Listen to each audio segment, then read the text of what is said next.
This video is only for educational purpose. All content in this video are taken from different sources available on the internet. Information in the story is not verified.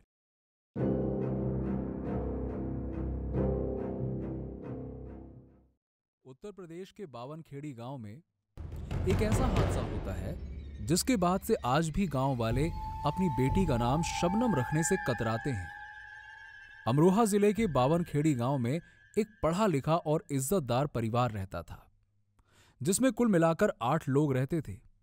इसमें घर के मुखिया थे शौकत अली, उनकी पत्नी हाशमी, बड़ा बेटा अनीस, उनकी बहू अंजुम और इनका एक 10 महीने का बेटा अर्श भी था।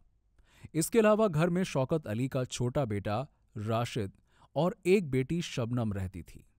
इनके घर में शौकत अली की भांजी राबिया भी रहती थी। इस परिवार में सभी लोग पढ़े लिखे थे। घर के मुखिया शौकत अली एक कॉलेज में लेक्चरर थे और उनका बड़ा बेटा अनीस एक अच्छी कंपनी में इंजीनियर था और उनका छोटा बेटा मेरठ से अपनी इंजीनियरिंग की पढ़ाई कर रहा था। इनकी इकलौती बेटी शबनम इंग्लिश और जियोग्राफी से डबल MA थी और एक सरकारी स्कूल में टीचर थी। इनका घर खुशहाल था और घर में किसी भी चीज की कोई कमी नहीं थी। लेकिन 14 अप्रैल 2008 की रात कुछ ऐसा हुआ जिसे बावनखेड़ी गांव के लोग आज तक नहीं भूले हैं। रात के लगभग 2 बज रहे थे और पूरे गांव में खामोशी छाई हुई थी कि तभी शौकत अली के घर से शबनम के जोर जोर से रोने और चिल्लाने की आवाज आने लगी। आवाज सुनकर शौकत अली के पड़ोसी उनके घर के बाहर जमा होने लगे। शबनम घर की पहली मंजिल की बालकनी पर खड़ी होकर बस रोए जा रही थी। कुछ पड़ोसियों ने हिम्मत करके घर के अंदर जाना चाहा, लेकिन घर का मेन गेट अंदर से बंद था।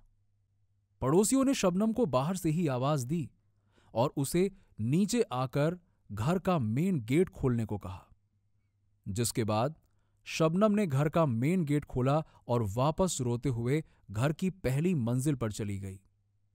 शबनम के पीछे पीछे कुछ पड़ोसी भी पहली मंजिल पर जाते हैं और जहां का नजारा देखकर सब दंग रह जाते हैं।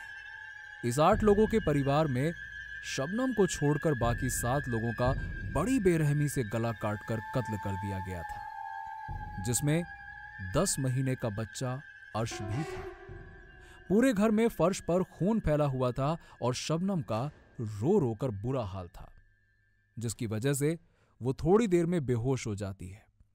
इतनी देर में एक पड़ोसी पुलिस को फोन कर देता है और थोड़ी ही देर में वहां बहुत सारे पुलिस वाले पहुंच जाते हैं। पुलिस ऑफिसर्स घर को सील करके अपनी जांच शुरू कर देते हैं। इधर पुलिस के सीनियर ऑफिसर्स को यह भी आभास हो गया था कि इस मर्डर केस की वजह से काफी हंगामा होने वाला है, क्योंकि एक ही घर के 7 लोगों का बड़ी बेरहमी से कत्ल कर दिया गया था। सुबह होते ही ये बात आग की तरह पूरे गांव में फैल जाती है और पूरा गांव शौकत अली के घर आ जाता है। धीरे धीरे लोकल पॉलिटिशियंस और मीडिया भी शौकत अली के घर पहुंच जाते हैं। इस मर्डर के बाद पूरे गांव में दहशत फैल जाती है और गांव वाले पुलिस और प्रशासन के खिलाफ सड़क पर जमकर नारेबाजी शुरू कर देते हैं।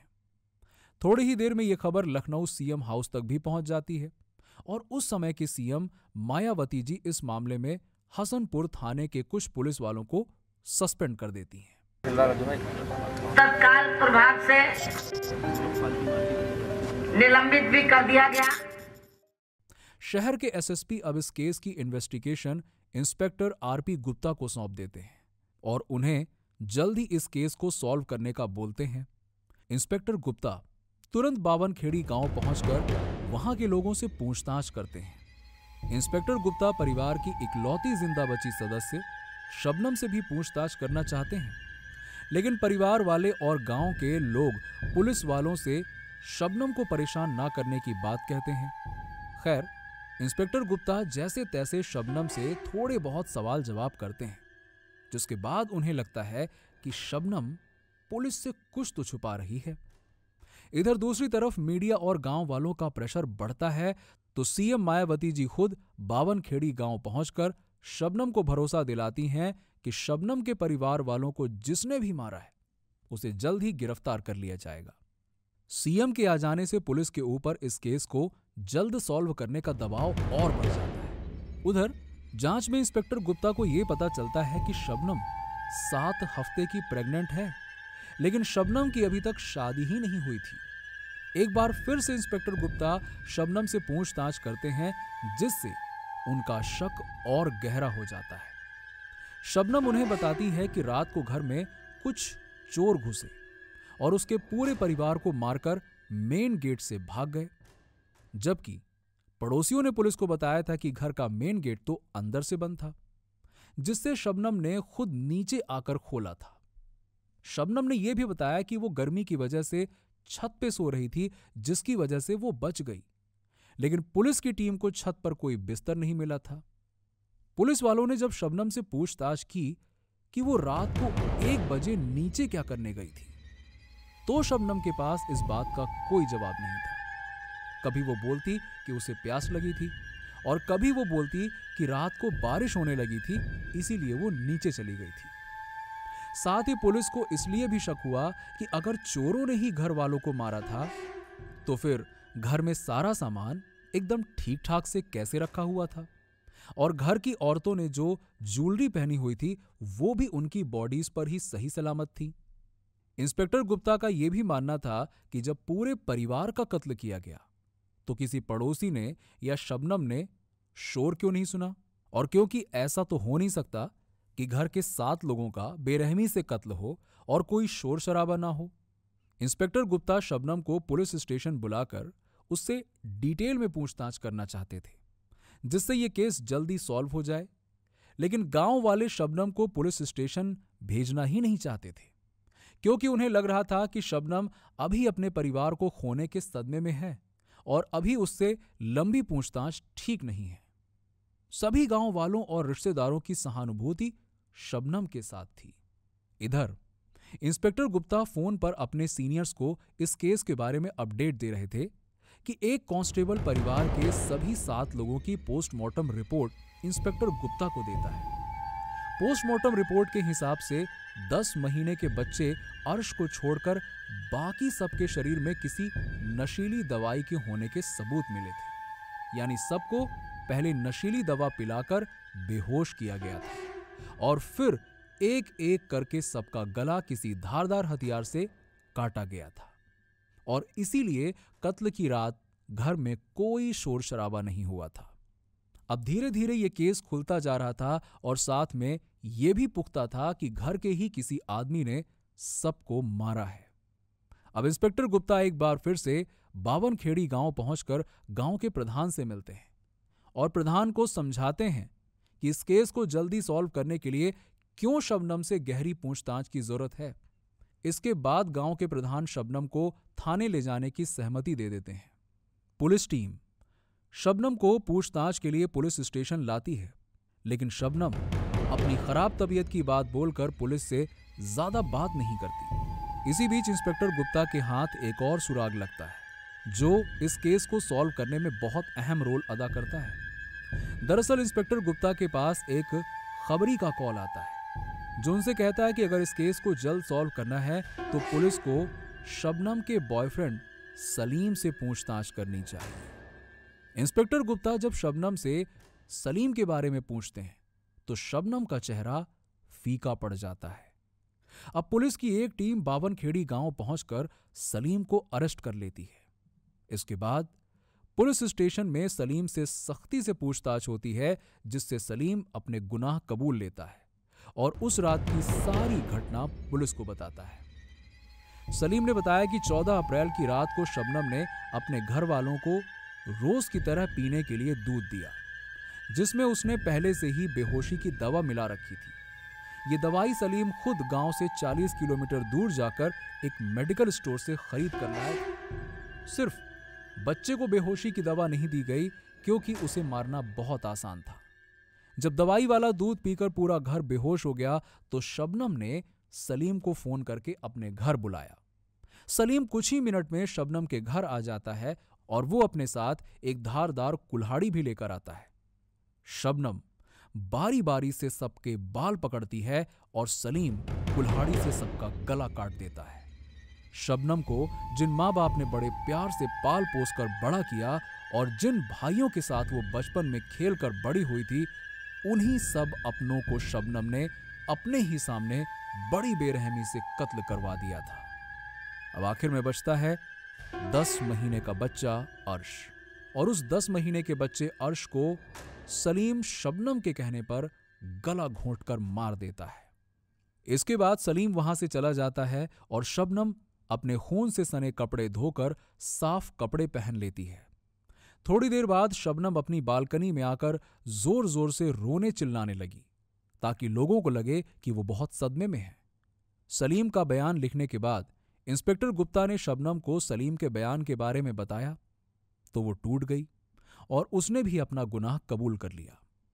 शबनम ने बताया कि वो सलीम से बहुत प्यार करती थी और उसी से शादी करना चाहती थी, लेकिन शबनम के पिता शौकत अली को सलीम बिल्कुल पसंद नहीं था। शबनम जहां डबल MA और एक सरकारी टीचर थी, वहीं सलीम 6th क्लास तक पढ़ा एक छोटा सा कारपेंटर था। खैर, शौकत अली के मना करने पर भी शबनम पर कोई फर्क नहीं पड़ा और उसने सलीम से मिलना जारी रखा, लेकिन इसी बीच शबनम को पता चला कि वो 7 हफ्ते की प्रेग्नेंट है। शबनम सलीम को इसके बारे में बताती है तो सलीम उसको फिर से अपने पिता से बात करने को बोलता है। इस बार शौकत अली शबनम को साफ शब्दों में ना कह देते हैं और उसको बोलते हैं कि अगर वो सलीम के साथ निकाह कर लेगी तो वो शबनम से अपने सारे रिश्ते नाते खत्म कर लेंगे। शबनम ये चाहती थी कि अपने पिता की संपत्ति में से कुछ हिस्सा उसे भी मिले ताकि वो सलीम के साथ आराम से जिंदगी जी सके। शबनम फिर से सलीम से बात करती है और इस बार दोनों मिलकर शबनम के पूरे परिवार को कत्ल करने का प्लान बनाते हैं और 14 अप्रैल 2008 की रात को शबनम पूरे परिवार को बेहोशी की दवा दूध में मिलाकर कत्ल करवा देती है। बयान लिखने के बाद इंस्पेक्टर गुप्ता शबनम के घर जाकर 14 अप्रैल की रात शबनम के पहने हुए कपड़े, जिन पर अभी भी थोड़ा खून था, और एक दूसरी सिम कार्ड बरामद कर लेते हैं। वहीं पुलिस सलीम से कत्ल की रात इस्तेमाल करी गई कुल्हाड़ी के बारे में पूछती है तो सलीम उन्हें गांव के एक तालाब पर लेकर जाता है जहां उसने उस कुल्हाड़ी को पानी में फेंक दिया था। पुलिस वाले गांव वालों की मदद से उस कुल्हाड़ी को बरामद कर लेते हैं। इसके अलावा पुलिस शबनम और सलीम की कॉल डिटेल्स निकलवाती है, जिससे पता चलता है कि शबनम और सलीम की कत्ल वाली रात करीबन 51 बार बात हुई थी। अब दोनों के खिलाफ पुलिस के पास पुख्ता सबूत थे। दोनों के बयान लिखने के बाद पुलिस दोनों को अमरोहा कोर्ट में पेश करती है। कोर्ट यूपी पुलिस की तारीफ करती है क्योंकि इस मर्डर केस को पुलिस ने सिर्फ 4 दिन में ही सॉल्व कर दिया था। कोर्ट शबनम और सलीम को जेल भेज देती है, जहां शबनम दिसंबर 2008 को एक बेटे को जन्म देती है और कानून के मुताबिक अगर कोई बच्चा जेल में ही पैदा हुआ है तो वो बच्चा 6 साल की उम्र तक अपनी मां के साथ जेल में ही रह सकता है।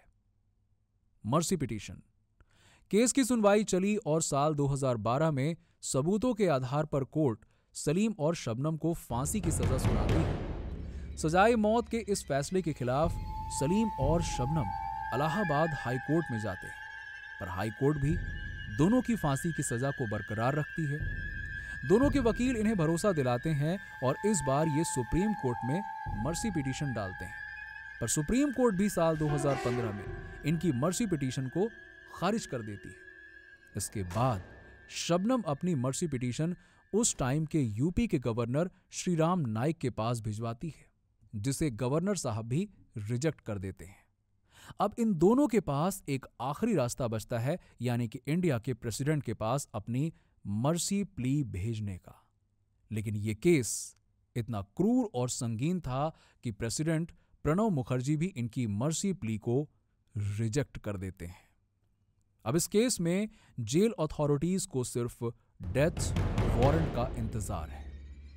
यह केस है तो काफी पुराना, लेकिन फरवरी 2021 में यह केस एक बार फिर से चर्चा में आया क्योंकि मथुरा जेल में फांसी देने वाले ऑफिशियल्स ने वुमन हैंगिंग एरिया को चेक किया था और पूरे हिंदुस्तान में सिर्फ मथुरा जेल में ही किसी महिला कैदी को फांसी दी जा सकती है।